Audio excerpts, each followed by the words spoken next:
On today's show, we're talking about George Lucas's original ending for Luke Skywalker in Episode 9. Mark Hamill's been yapping his flap once again. The internet is responding. We're also going to talk about Captain Marvel news. There's a ton of cool MCU characters that are going to be making a return in that movie. It's pretty dope. There's also some Han Solo movie news. It's not the best, but we gotta talk about it. And we're going to do Top 5 Tuesdays. This is the Nerdy News Rundown. What's up, everybody? Welcome to the show. I know the intro, it is no more. We'll talk about that later. At the end of the show, I'll do some show notes and go over that, but I want to get right into our first topic. Before we do, shout out to Uncanny, of course, for sponsoring the show, being a big part of what I'm doing with this channel. They are amazing. Go check them out, either online or in person. Now, let's get right into this topic, guys. Mark Hamill was talking. There was an interview with IGN yesterday. It made the rounds on the internet. Everybody was talking about it. He was talking about George Lucas's original ending for Episode 9.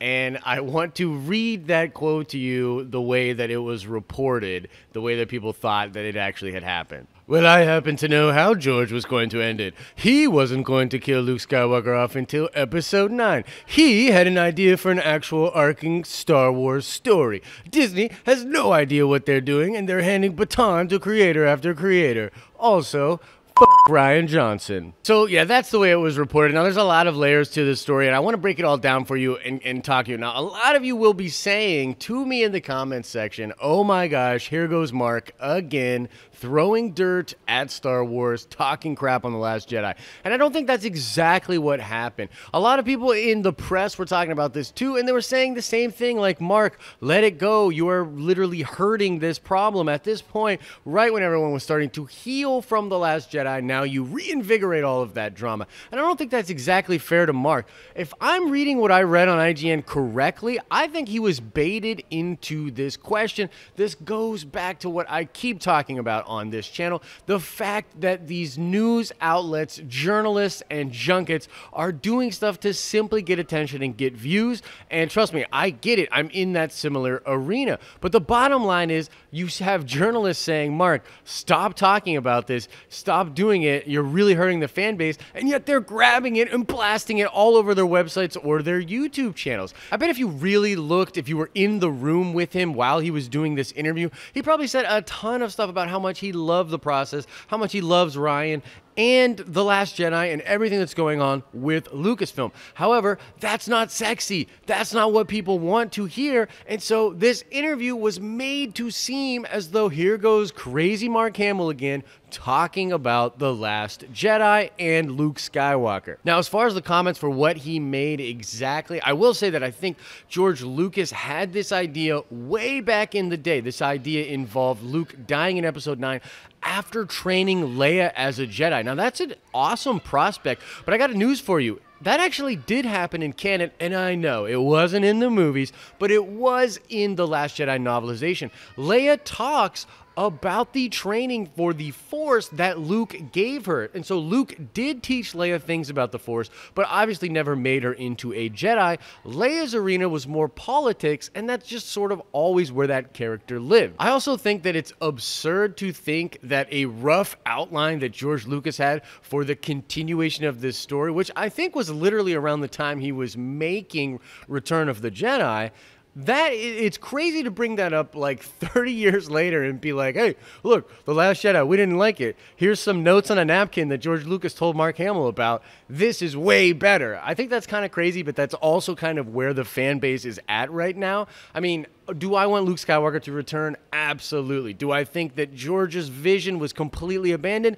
No, I do not. There was a lot of stuff that he did in those stories that is being adapted into the current canon of Lucasfilm. The last thing I'll say is that I do think that Mark, probably like unintentionally, did speak to something that is a real problem with the current saga. This is, of course, the nature of passing the story from one creator to the next one. He even says in his comments that whoever gets the chance to make the movie gets to play with all the life-size action figures that indeed are the actors. That does seem to be the case, and I wish there was an overarching story for this, but overall, I know that these comments and this story is going to ignite the rage within the fan base once again, so I'm really curious as to what side of this does you fall on? Do you think Mark just needs to stop? Do you put blame on the journalist for continuing to get these questions in front of him and then blast his comments as clickbaity articles or thumbnails? Or do you side with Lucasfilm and think that what they're doing right now is perfectly fine and people need to let go of The Last Jedi? Hey, whatever your opinion is, I definitely want to know what it is. So hit me up in the comment section. Let's try to be nice to each other and have a civil conversation about this. All right, topic number 2 all has to do with Captain Marvel. Captain Marvel, the movie that is going to be coming out after Infinity War, starring Brie Larson as Carol Danvers. Now, it was announced yesterday that a bunch of MCU favorites from prior films will be showing up in this movie. This includes Phil Coulson, this includes Ronan the Accuser, and this includes Korath, who was the villain that famously said, "Who?" when Star-Lord tries to make his infamous name known in the first Guardians of the Galaxy. So this is really cool for a number of different reasons. We've been talking about on this show, when is Phil Coulson going to get his due back into the MCU? It does appear that this will be that chance. I'm pretty excited about this, and it makes sense considering that this movie's technically a prequel and exists in the 90s. You're going to get Sam Jackson as Nick Fury with both eyes. You're going to get Carol Danvers. You're going to get Phil Coulson, who might even just be like a lonely intern at that point, which would be really cool. You're going to get Ronan the Accuser, which, again, points to the Kree Skrull War that might be touched on in that movie. That's really cool. And of course, Korvac, who I don't really know what kind of a role Korvac's going to play, but it's pretty cool to have him back into the fold. So it looks like we're going to get a ton of MCU member berries in the Captain Marvel film. Looks pretty awesome. On a side note, I actually am very excited about what this film could do, potentially setting up peripheral or background stories within the MCU. I truly believe that the reason Carol has been absent from Earth is that she is dealing with Kree Skrull type stuff, possibly even involved with Sword, which already might be formed by Nick Fury. This could also lead into Secret Invasion and Skrulls being on Earth. That's a pretty cool prospect. A lot of people have been talking about that because the Skrulls are now officially in the MCU canon. So there's a ton of different cool aspects of this story. But the bottom line is Phil Coulson is coming back to the MCU on the silver screen, and he looks about the same he did back in the day when he was doing the Avengers movies, so they're not even going to need to do that much CGI. I kind of hope he turns to the camera and kind of says, someday I might be in charge of S.H.I.E.L.D., and then gives us a little wink. That would be pretty cool. But either way, I'm pumped that all these characters are going to be back in there. I did like Ronan the Accuser in the first Guardians movie, so it's super cool we're getting him back in an additional MCU movie. But what do you guys all think about this? Are you super pumped we're getting a look at these old characters? Do you think it matters at all? And what do you expect from the Captain Marvel movie? Why has she been absent from Earth for so long? I mean, she might not even help with Thanos. I mean, is she just like petty or something? Is there something going on Earth? She's got beef with Earthlings? I don't know. Maybe she's a Skrull. Let's talk about it in the comment section below. All right, moving on to the third topic of the day. It's Star Wars. It's Han Solo. Now, if you've been watching this show, I've been talking about how I've come around 180 on this Han Solo movie. I was really freaked out about, in general, everything that they had going on behind the scenes. It really just frustrated me, especially after what happened with Rogue One. And to be honest with you, I never wanted a Han Solo movie in general. I find it super ironic that Lucasfilm is depending on a movie that a lot of its main fan base never really wanted to sort of fix the problems it has with its fan base that wanted something different from the last movie that they did. I don't know. It's a really weird situation that they've gotten themselves into. But the bottom line is, I'm super pumped for Han Solo. But reports yesterday came out that an anonymous actor did an interview with Vulture talking about what actually happened behind the scenes. It was a super telling interview. I am looking at an article on StarWarsNewsNet.com talking about all of the different things that this actor said. It's really, really cool, but it does sort of lay out a ton of different concerns, talking about how Chris and Lord and Miller did not really prepare themselves properly for a film of this scope. They demanded so many different takes, trying to get different things out of the actor. It talks about Alden Ehrenreich and the problems that he had trying to mimic Harrison Ford. They did indeed bring the acting coach on. Apparently that was really, really helpful.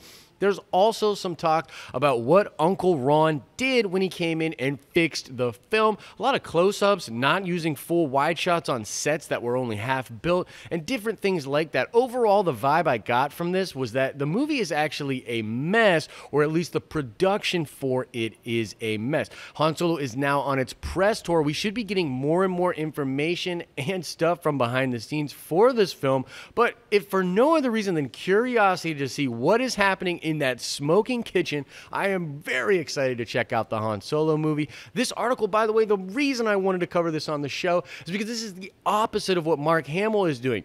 Mark Hamill is just an ambassador of this brand, and journalists keep asking him whack-ass questions because they want clickbaity titles and thumbnails.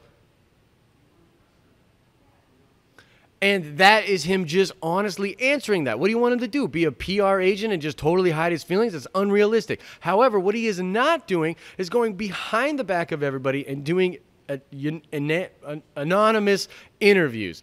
That is something that I think is just totally crossing the line. And I wanted to draw a parallel to what Mark Hamill is doing and to what whoever this person is doing for Alden Ehrenreich for the Han Solo movie, right? That's pretty crazy. So let me know your thoughts in the comment section below. Are you going to go check this article out? Are you pumped for Han Solo? Do you think that it is sort of a disaster over there? I mean, this is kind of an interesting topic. I definitely want to know what everybody thinks about it in the comment section below. All right, everybody, it's Top 5 Tuesdays. You guys voted yesterday on Twitter, Facebook, and the YouTube community tab as what top 5 you wanted me to do. The clear-cut winner was the top 5 Force users, so I'm going to go over my top 5 strongest Force users in current canon for Star Wars.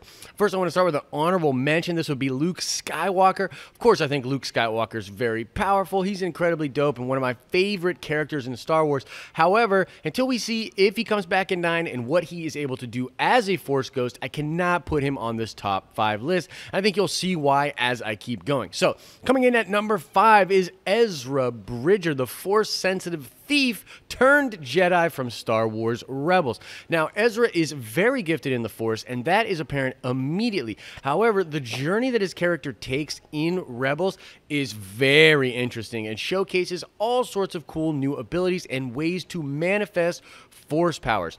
Ezra is able to have communication and links with animals that's very interesting, allowing him to communicate with flying birds, space whales, and loth wolves, which do have a strong connection to the Force.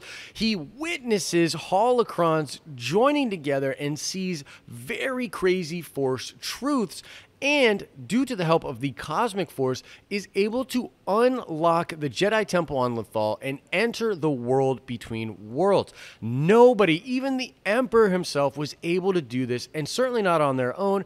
Ezra Bridger was able to do this. His connection to the Force is unique and very strong. He comes in at number 5.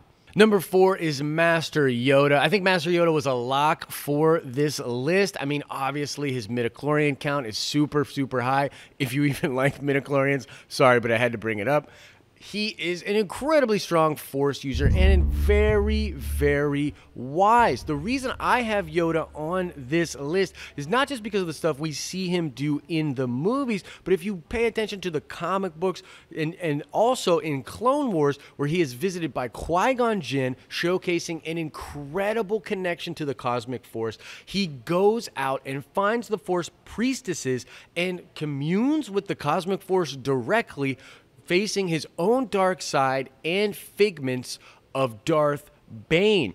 He actually sees that Sidious might overthrow the Jedi, has to remain silent, and then plays a major role in helping Luke Skywalker become the hero that he needed to be to ultimately defeat the Sith. On top of that, in The Last Jedi, Yoda comes back and showcases that he has not just been sitting on a couch eating Doritos. His power might be greater than it has ever been. He is able to call lightning down from the sky and manifest himself into physicality. He's able to bop Luke on the head with his actual Force Ghost staff.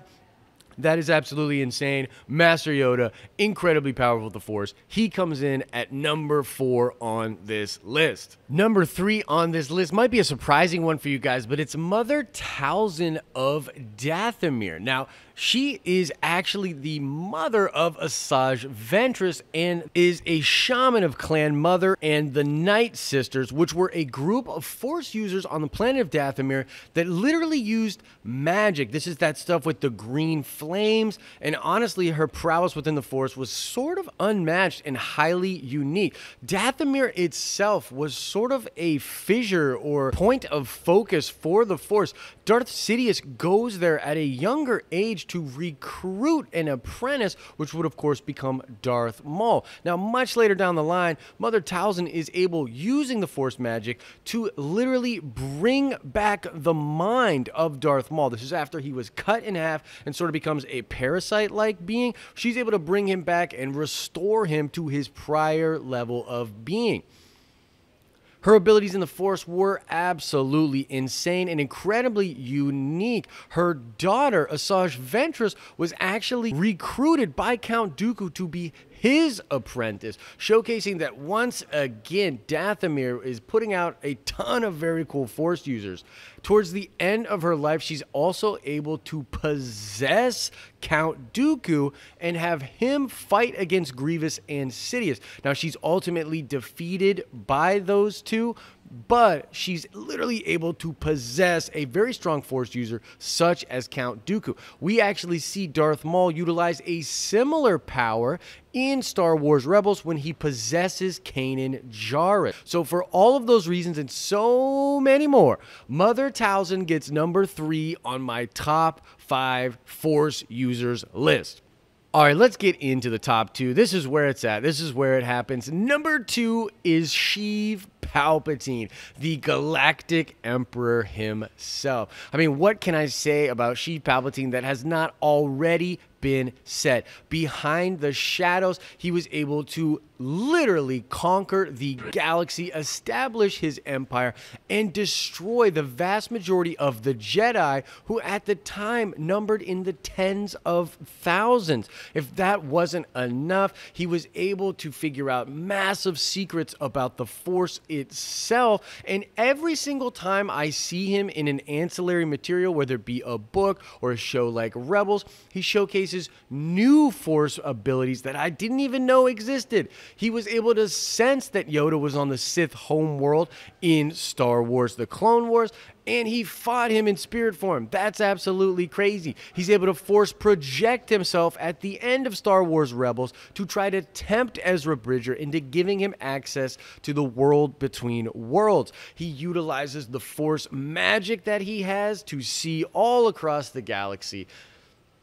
I mean, for those reasons and so many more, Darth Sidious, aka Sheev Palpatine, is the number 2 most powerful Force user we've ever seen in canon. Now, you may be asking yourself, who could possibly be number 1 if Palpatine is number 2? Well, this is actually just more of a personal thing for me, but my number 1 most powerful Force user is the Bendu. The Bendu is a creature that lives on a mysterious planet. Now, this creature is of the living Force, and yet has such a strong connection with the cosmic Force that he's able to just evaporate and sort of vanish. We see this in Star Wars Rebels. When he is irritated, he's able to bring down a storm that destroys a whole battalion of Imperial forces, and then when confronting Thrawn, he tells him that he sees his future, explaining the ending and his ultimate defeat, and then he just simply disappears. He's also able to see different aspects of the Force and different things that normal Force users are not aware of, because I believe that he is not of the cosmic Force and he is just an embodiment of the living Force and almost the ultimate level of power, considering maybe what we've seen about the Prime Jedi, and consider that the new Thrawn novel does speak about the Bendu in its opening scenes. I think something's going on with this creature, making him incredibly powerful, and I think the only reason we do not see his full potential is because he doesn't have an agenda. He is quite literally not on anyone's side. He is, as he said 32 million times in Star Wars Rebels, the one in the middle. Just because you don't use your power does not mean you do not have that power, and every indication that I've seen in canon is that the Bendu is the most powerful Force user in canon. Small disclaimer here, I did make this list based on canon. I don't have any Revan in here. I don't have anything from Legends in this list. And I also focused on people that are living Force entities. They're not in the Cosmic Force, although some of them have literally gone into the Cosmic Force and then sort of come back into the living Force in Force Ghost form. So just wanted to make that short disclaimer. All right, let's end the show with a fan question. This question comes from Eli Hutch. He answered the nerd card question correctly in my MCU video yesterday, talking about Mistress Death, and he wanted to know if we could see Mistress Death in the MCU now based upon the Fox merger. She does have ties to Deadpool in the comics. So briefly, I want to say, in the comics, Thanos is in love with this embodiment of death, Mistress Death, and everything he does is to win her favor and impress her. But she actually becomes obsessed with Deadpool because he can't die. It's sort of a weird love triangle thing, and of course, because it's a Deadpool thing, it was played for comedy, played for humor. But the question remains, Mistress Death, are we ever going to see her in the MCU? And is there going to be something going on now that we have the Fox-Disney merger happening? Are we going to see her?